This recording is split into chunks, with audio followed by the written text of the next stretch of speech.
Eto mga kasipot to. Dito rin sa pwesto na to, sobrang dami rin ng ano, paninda.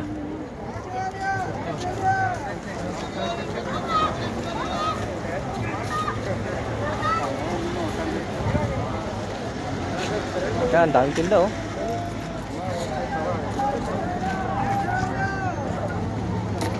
Ito, katabi natin, puro ano, tindahan ng bag.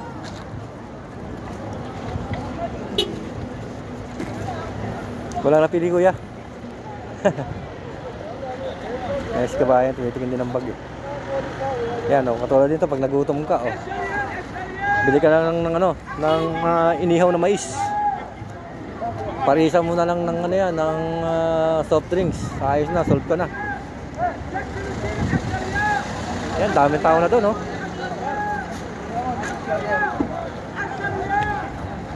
Yan oh, mga mais niya oh.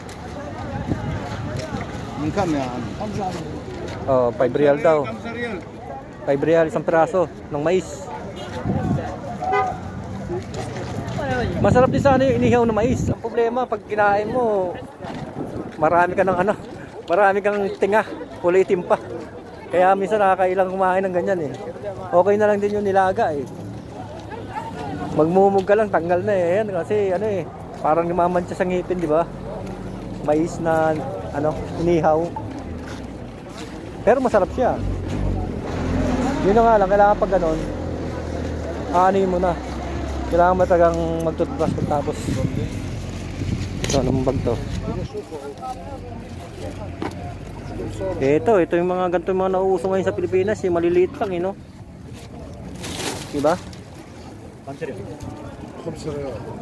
Oh, 5 daw, 5. 5 lang, 5. Dito, anong tinda dito?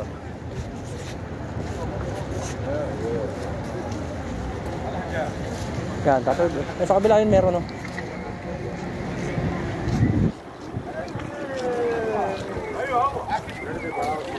Meron din sa kabila, oh, sa may kanto.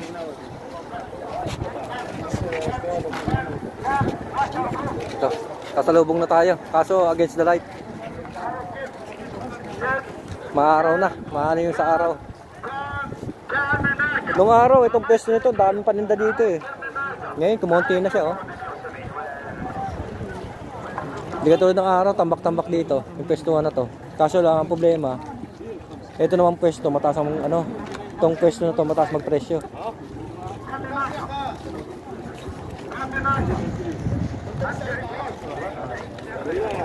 Kaya tingnan natin yung t-shirt niya.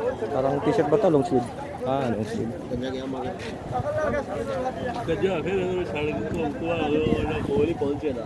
Yeah, tingnan natin.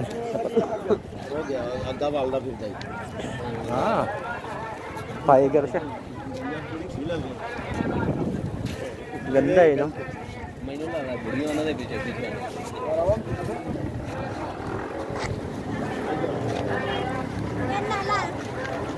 Tingin ko yung ano, pwestuhan ng mga sapatos nandun sa ano ngayon, sa Panda. Kaya pupuntahan natin sakali. Parang wala sila dito ah. Kasi puro na may mga nakaparking. Puntahan natin. Pasadaan muna natin yung pwesto na to, tapos punta tayo sa Panda. Yung sinasabi ko sa inyo na isang pwesto niya. Wala dito. Mabuti napunta natin kaagad kasi kung hindi natin malalaman na ano. Nandun sila, oh, wala nagtitinda sapatos oh. Puro ano lang, puro mga jacket. Yan, katulad niyan oh.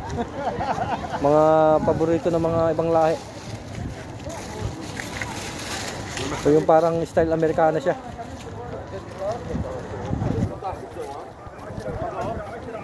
Medyo mainit talaga yan sa ano, taglamig, yung mga ganyang ano. Ah, wala. Lima-lima lang daw dito oh. Wala tayo dito, lilipat tayo na ibang pwesto. Pakita ko lang sa inyo. Ayan yung ano natong camera natin, puro sapatos ang dapat yan. Tsaka itong tinatayuan natin. Pero wala kahit isa. Ibig sabihin nandun sila sa kabila, sa may Panda. Ayan yung mga followers ko na nagtatanong sa akin kung saan yung Panda. Tuturo ko sa inyo. Ito yung luma ah. Ito yung lumang Harads. Ito yung ukay na ano, lagi natin madalas pinupuntahan dito. Ngayon tuturo ko sa inyo yung way kung saan siya pupuntahan. Etong binabaybay ko.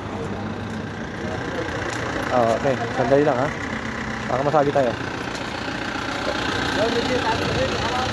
Yan. Pagtapos nyo dito, ito lang pinakakanto lang, pinakatandaan nyo.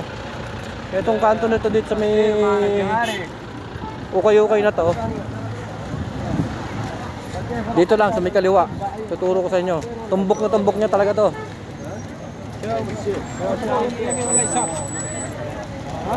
Yan o. O yan, katulad yan, di ba? Kung nandito ka nakatayo, kita mo yung ano na yun, yung tulay o. Pinaka-highway. Ito po yung sinasabi kong sementeryo. Yung bakuran na yan, sementeryo po yan. Yan, kahabaan na yan, paikot. Yung pader na yan, sementeryo. Kaya yung isi-search nyo po sa ano, yung Damam Cemetery. O kaya Damam Harads lang po. Yan ata, palatandaan po yan. Yan po yung sementeryo dito sa Damam. Ito po yung tinatayuan natin. Makita nyo yun, sa may pinakadulong-dulo na yun. Kanan lang kayo ng konti dyan, nandyan yung panda. Nandyan po ngayon yung mga ukay-ukay. Sure po yan, 100%. Kaya tandaan nyo po yung ano, lugar pag nandito kayo. Yan, okay.